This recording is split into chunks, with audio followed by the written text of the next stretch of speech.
Ironically, 37 years ago, in the same gym, in the same spot on the floor, I tore my ACL. Another lesson in basketball is not my sport. Unfortunately, it cut into my rehearsal time, so excuse me if I have to refer to my notes a little bit. I'm honored to be receiving this award. Congratulations to all my fellow inductees and to the entire Hall of Fame family. Being here with so many people is special. When I look back on my baseball journey, one thing is clear. I didn't get here alone. I had a lot of support along the way. For me, it started with my father. My dad was a Navy vet, and he didn't hand out praise easily. He wasn't big on sympathetic speeches or pep talks. His belief showed up in the form of standards and accountability. He never lowered the bar, and that foundation made me who I am today. I grew up in a small town again, about 30 minutes south of here, where we had a group of friends my age across the tracks, which was about 3 minutes away on my Huffy BMX. I was also lucky to be included in games with the much older kids on my side of the tracks. I used to think it was because of my talent, but it turns out I just made the teams even. We played sports by the season and by whatever rules each backyard carried. Everyone had a favorite player: Reggie, Yaz, Fred Lynn. Mine was the hitman, Don Mattingly. So tonight, being inducted into the same Hall of Fame as him, one of my childhood heroes, that's a full circle moment. I won't say I expect a call from Mr. Cashman, but my phone is always on. I grew up an only child. I lost my mom when I was 3 years old, but I was blessed to be raised by a committed father in a supportive community. My dad had battled alcohol for most of his life, and just 3 dates in with my mom, he quit cold turkey when she asked. After she passed away, he stayed clean for me. I can only imagine how difficult that was for him. That choice changed my life. It taught me something I carry to this day, and one of my favorite quotes: choice, not chance, determines destiny. In the town of Ghent, we filled our days playing sports, fishing, and riding bikes, and Friday night lights meant street lights and a couple of extension cords. Basically, we exhausted ourselves and did it over the next day. My dad worked the swing shifts, so every other week, while he was working from 3 to 11, our front yard turned into Steltz Park. We ran extension cords and lights across the yard so we could play wiffle ball well into the night. Not quite the house that Ruth built, but the games had the same intensity, and sometimes even ended up like Billy and Reggie for Pinnell and Fisk. Up the street on my side of the tracks, at the Bryant's house, we had a full 16 league.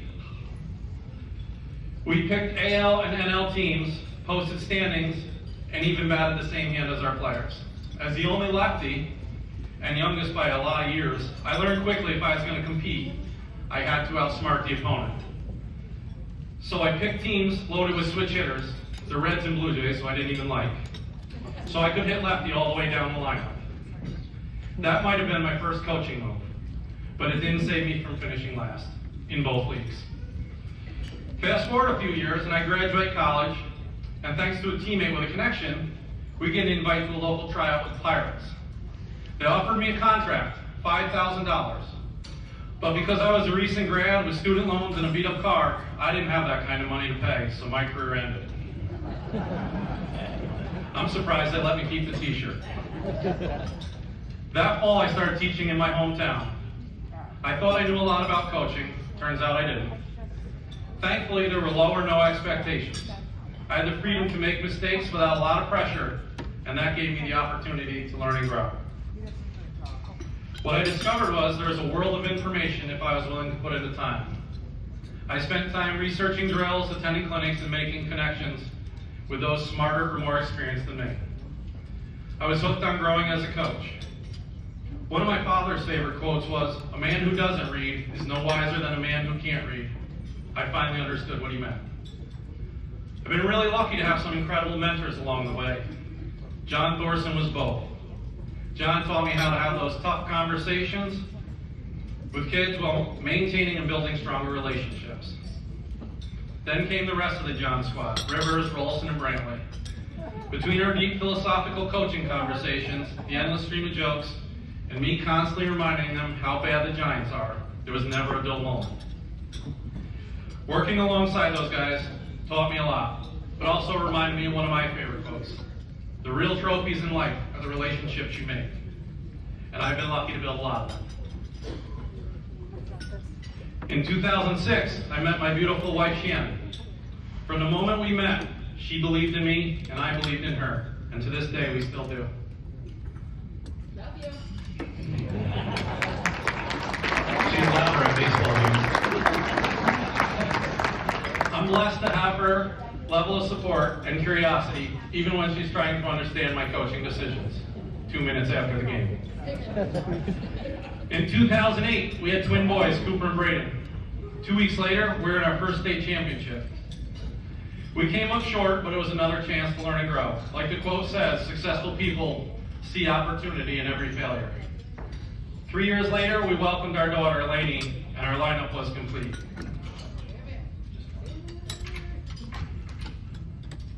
To our children, our wish for you is this: find your passion, believe in yourself, and always know we love you unconditionally and are proud of you. Having kids made me a better coach. It reminded me that every player on the roster is someone else's whole world. I stopped chasing trophies and started building relationships. Ironically, once we made that shift, the championships started showing up too. The thought of relationships over championships and weddings over wins rings true in our program. We stopped focusing on swings and established standards. We stopped focusing on mechanics and built belief in better habits. Because at the end of the day, we're not just coaching baseball, we're coaching young men. We learn to live by principles, not feelings. I learned that humans change through study, habits, and stories. And since we couldn't always get our guys to study, I leaned to a lot of quotes and stories. Our team culture was built on details, discipline, and quotes or stories that occasionally made them roll their eyes, but years later, they remember them, and many can still recall them when they need to. Like my dad, I believed in our team, not with constant praise, but with high expectations and an unwavering standard. Our program standards to this day are selfless, relentless, we love adversity, we take ownership, and we are thankful. I'm proud to say that our teams will always take ownership, look to help, shake hands, and look you in the eye. The one season I'll always regret, 2020, the COVID year. We had seniors ready for one final ride, 2 of them coming off ACL injuries. Ironic. And they never got that chance. That stung, but it was another opportunity to reflect and progress.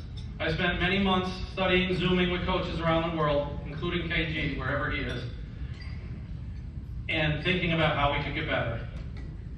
When we came back, here comes Rennie, that's not good. I heard if you say his name, you can finish. Want to wrap it up? The last thing I'll say, I'm trying. All right, I'll end it with this. To quote the great Lou Gehrig, today I consider myself the luckiest man on the face of the earth.